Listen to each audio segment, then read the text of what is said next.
নিজের মায়ের খোঁজে সুপ্রিম কোর্টের কাছে পৌঁছলেন এক ২৬ বছরের যুবক। সুপ্রিম কোর্টের কাছে তার সোজাসাপটা প্রশ্ন, তার মা এখন কোথায়? ইউনুস নামের ওই যুবকের অভিযোগ, আসাম সরকার বেআইনিভাবে তার মা মানোয়ারা বেওয়াকে বছরের পর বছর জেলে আটকে রেখেছে, আর কোনো রকম শুনানি ছাড়াই নাকি বাংলাদেশে পাঠিয়ে দিচ্ছে।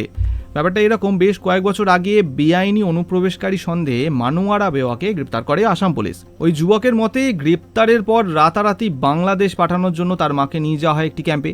সেখানে বছর তিনেক আটকে থাকে তার মা। পরে সুপ্রিম কোর্টের নির্দেশেই একসময় জামিন পায় তার মা, কিন্তু জামিনের সব শর্ত মেনে চলার পরেও ২৪শে মে তার মাকে ফের গ্রেপ্তার করে আসাম পুলিশ। যুবকের অভিযোগ, ধুবড়ি থানায় জবানবন্দি নেওয়ার অজুহাতে ডেকে পাঠিয়ে গ্রেপ্তার করা হয় তার মাকে। সেই থেকেই নাকি তার মায়ের কোনো খোঁজই পাওয়া যাচ্ছে না। সে নাকি নিজের মায়ের সাথে দেখাও করতে গিয়েছিল, কিন্তু তাকে বারংবার ফিরিয়ে দেওয়া হয়েছে। এই মুহূর্তে ওই যুবকের দাবি, তার মাকে যেন আদালতে হাজির করা হয়।